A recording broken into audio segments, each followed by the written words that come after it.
Cushing syndrome में जो Cushing word है उसको डिस्क्राइब किया था हार्वे कशिंग ने 1932 में। डेफिनेशन, कशिंग सिंड्रोम का डेफिनेशन क्या है कि बॉडी है ना कॉन्स्टेंट एक्सपोजर में आती है एक्सेसिव कॉर्टिसोल के। एंड कशिंग्स डिसीज़ में क्या होता है, इंक्रीज कॉर्टिसोल होता है। क्यों? Because of pituitary dependent adenomas, micro adenoma और macro adenoma. Causes, ACTH dependent causes कौन से? ACTH secreting pituitary tumour, pituitary ectopic pituitary CRH secreting neoplasia और non pituitary ACTH secreting neoplasm. Basically इसमें tumour या neoplasia हो जाएगा। स्यूडोकशिंग syndrome में कोई ड्रग्स दे देंगे जैसे कि glucocorticoids, factitious surreptitious glucocorticoid administration.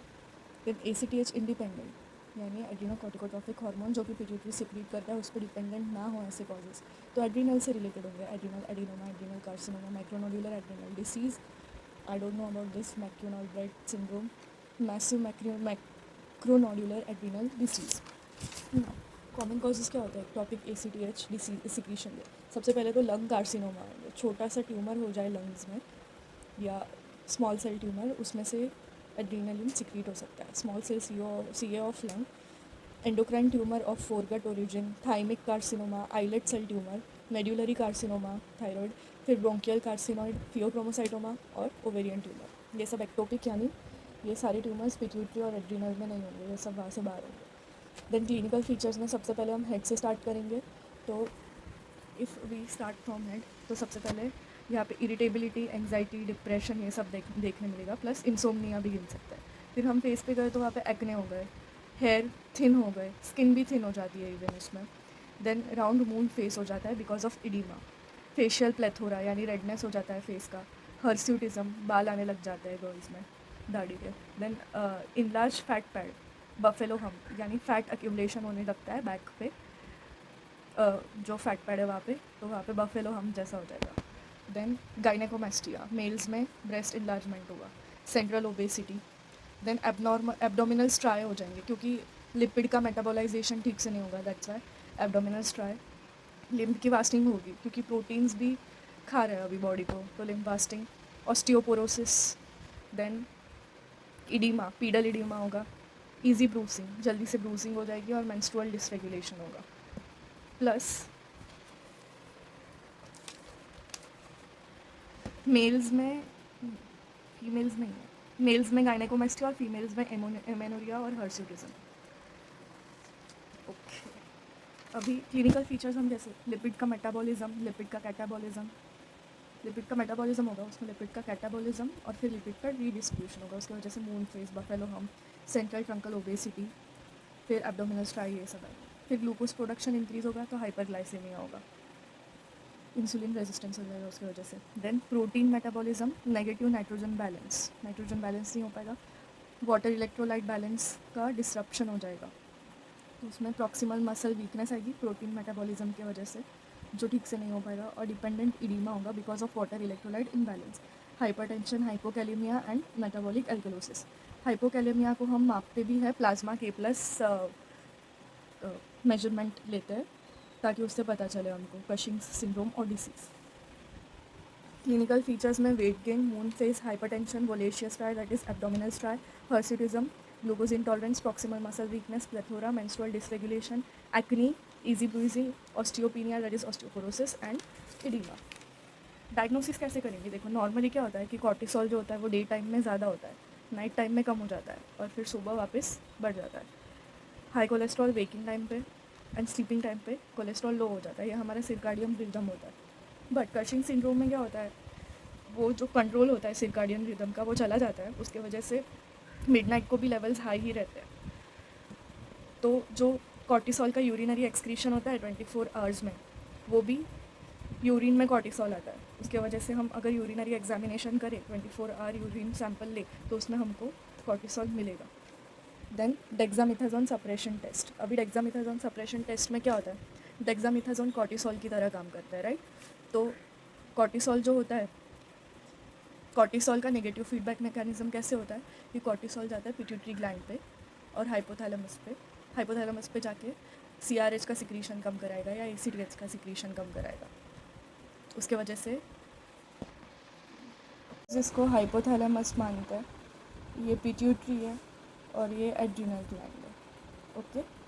Hypothalamus CRH secrete करता है, that is cortisol releasing hormone. Then ये जाता है पिट्यूटरी पे, पिट्यूटरी सिक्रीट करता है एसीटीएच, एसीटीएच जाता है एड्रिनल ग्लैंड पे और वो सिक्रीट करता है कॉर्टिसोल. ये नॉर्मली होता है. इफ़ हम डेक्सामेथासोन बाहर से देंगे, ओके, बाहर से देंगे तो अभी कॉर्टिसोल नेगेटिव फीडबैक मैकेनिज्म कैसे करता है. कॉर्टिसोल बढ़ता गया ब्लड में इंक्रीज़ होता गया, उसके वजह से एसीटीएच को ये सप्रेस कर देगा और बोल देगा कि अभी तू बस कर, अभी मत सिक्रीट कर ज़्यादा एसीटीएच, अभी प्रॉपर अमाउंट में बॉडी को मिल गया है कॉर्टिसोल. तो ये होता है इसका फीडबैक मैकेनिज्म. अभी ये डेक्सामेथासोन है वो कॉर्टिसोल जैसे ही काम करेगा. ये जाएगा सीआरएच पे और एसीटीएच पे और इनको सप्रेस करने का ट्राई करेगा. ओके. तो उसके वजह से कॉर्टिसोल का सिक्रीशन कम होगा. ये कम होना चाहिए. बट इफ़ हम लोग रात को डीएमटी पेशेंट को दे और सुबह मेजर करें, अगर कॉर्टिसोल उसमें लो आया, मतलब नॉर्मली फंक्शनिंग हो रही है बॉडी की, और ये मतलब नॉर्मल है सब, और अगर कॉर्टिसोल हाई आया, मतलब कॉर्टिसोल एसीटीएच यहाँ से सिक्रीट जो हो रहा है वो तो सप्रेस कर दिया है डीएमटी ने, तो फिर कॉर्टिसोल को कौन स्टिमुलेट कर रहा है सिक्रीट होने से. तो कोई एक्टोपिक ट्यूमर होगा बाहर, या फिर इसके अंदर ही कोई एड्रीनल ट्यूमर होगा, इसके वजह से कॉर्टिसोल सिक्रीट हो रहा है. That's the dexamethasone stimulation suppression test. Plus अगर हमारा 2 mg में पॉजिटिव आया तो हम उससे कंफर्म नहीं कर लेंगे, हम 8 mg देंगे बाद में. 8 mg देंगे डेक्सामेथासोन, फिर से टेस्ट करेंगे. अगर कॉर्टिसोल हाई आया मतलब द टेस्ट इज़ पॉजिटिव, कहीं और टॉपिक ट्यूमर्स है. Then ACTH stimulation test. इसमें हम एसीटीएच को ही इंजेक्ट करेंगे. एसीटीएच को इंजेक्ट करेंगे, कॉर्टिसोल हाई आया, देन टेस्ट इज़ पॉजिटिव. अभी ये जो एसीटीएच स्टिमुलेशन का जो था, स्टिमुलेशन टेस्ट का जो रिज़ल्ट था, उसमें कशिंग्स डिसीज़ में क्या होगा, एसीटीएच भी हाई आएगा, कॉर्टिसोल भी हाई आएगा. कशिंग सिंड्रोम में क्या होगा, अगर एसीटीएच लो है कॉर्टिसोल हाई आएगा. क्यों? कशिंग्स डिसीज़ क्या होता है. कशिंग्स डिसीज़ हमने देखा कि कशिंग्स डिसीज़ मतलब increase cortisol due to pituitary dependent adrenal adenoma और micro adenoma. So Cushing's disease जो है वो पिट्यूटरी डिपेंडेंट है, तो उसमें एसीटीएच हाई होगा तो कॉर्टिसोल भी हाई होगा.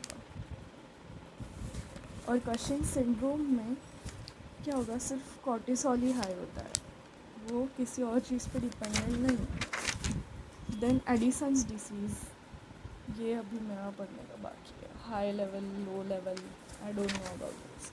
मेटाइरोपायरॉन में क्या होता है, मेटाइरोपायरॉन टेस्ट में ये पिट्यूटरी ट्यूमर और पिट्यूटरी ग्लैंड एसीटीएच सिक्रीट करेगा, कॉर्टिसोल इंक्रीज़ होना चाहिए.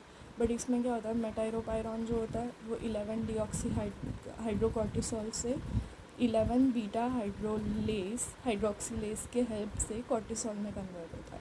तो मेटाइरोपायरॉन जो होता है वो 11 बी हाइड्रोक्सीलेस एंजाइम जो है उसको जाके इनहिबिट कर लेता है. सो कॉर्टिसोल बन नहीं पाता. इसके वजह से डिक्लाइनिंग कॉर्टिसोल लेवल्स जो होते हैं उसके वजह से नेगेटिव फीडबैक मैकेनिज्म होता है और सीआरएच और एसीटीएच का प्रोडक्शन इंक्रीज़ होना चाहिए. ऐसे गड़बड़ी पता चलती है.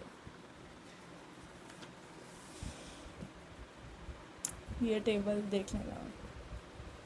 हेल्दी इंडिविजुअल्स में 11 डीऑक्सी कॉर्टिसोल इंक्रीज्ड है, तो कॉर्टिसोल जो है वो डिक्रीज्ड होगा और एसीटीएच इंक्रीज़ होगा.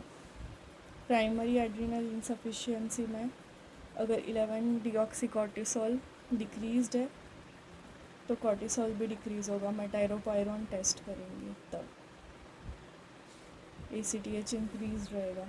सेकेंडरी एड्रिनल इंसफिशियंसी में लेट इट बी, जस्ट ये याद रखना। देन हम कुछ प्लाज्मा K+ लेवल्स देखेंगे, potassium levels. Normally pituitary dependent disease में नॉर्मल रहेगा और ये डिक्रीज़ हो जाएगा एक्टॉपिक ACTH सिंड्रोम में, यानी बाहर कहीं ट्यूमर हुआ तो डिक्रीज़ हो जाएगा।